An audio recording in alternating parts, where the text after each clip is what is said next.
తెలుసు మా వారికి బాగాలేదని. అయితే అప్పుడైతే కీళ్ళవాతం అనేసి అన్నారు. అమలాపురంలో చూపించుకున్నప్పుడు అయితే ఇంజక్షన్లు వేసేవారు, ట్యాబ్లెట్లు ఇచ్చేవారు, 15 days కల్లా రమ్మనేవారు. వేసుకుంటున్నా కానీ అసలు తగ్గేది కాదు. తగ్గట్లేదని డాక్టర్ గారు చెప్తే హైదరాబాద్ నుంచి వచ్చేవారు డాక్టర్ గారు. పర్సనల్గా నెంబర్ ఇచ్చి మెసేజ్లు కూడా పెట్టేవారు. తగ్గట్లేదండి అంటే తగ్గుతుంది తగ్గుతుంది అనేవారు. తర్వాత తగ్గట్లేదంటే ఇంకా ఎక్స్రే తీయించమన్నారు. ఎక్స్రే తీయించుకునే సిచ్యువేషన్లో లేరు. ఇంకా అసలు తగ్గేలా లేదు. ఆయన ఏమో ఇక్కడ కుదరకపోతే నిమ్స్కి వచ్చింది హైదరాబాద్ అన్నారు. ఇలా కాదనేసి అప్పుడు మా అన్నయ్యకి చెప్తే ఇంకా అక్కడ తెలిసిన డాక్టర్ గారు ఉంది, అక్కడ ఖమ్మంలో వెళ్ళాము. ఆల్రెడీ మా అమ్మకు బాగాలేనప్పుడు కూడా ఆయన క్యూర్ చేశారు మంచిగా. అలాగే పెద్ద పాపను వదిలేసి అలా వెళ్ళాలని చాలా టెన్షన్ పడ్డాము.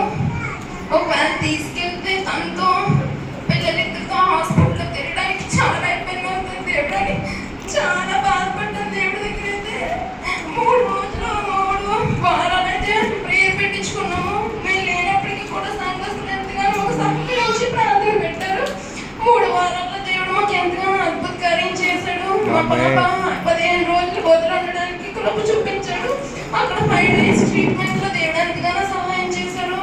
5 days ట్రీట్మెంట్ అయిపోయిన తర్వాత వచ్చేద్దామన్న టైంకి మళ్ళీ మోకాలు అయితే వాచిపోయింది.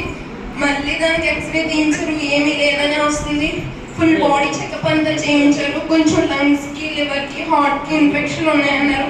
అవన్నీ క్యూర్ చేశారు. హార్ట్కి అయితే కొంచెం ప్రాబ్లం ఉంది, మెడిసిన్ వాడితే కవర్ అయిపోతుంది. మెడిసిన్ అయితే ఖచ్చితంగా 3 months కంటిన్యూ చేయాలన్నారు.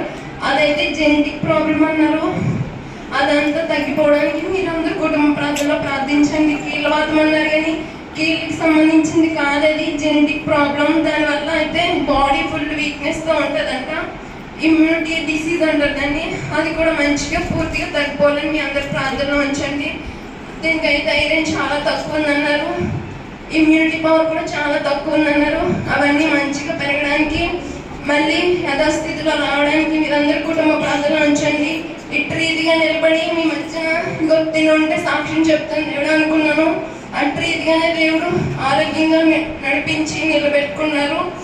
అందుని బట్టి దేవునికి వందనాలు. ఇచ్చిన సాక్ష్యం దేవుడు దీవించి ఆస్వాదించుగాక. ఆమేన్.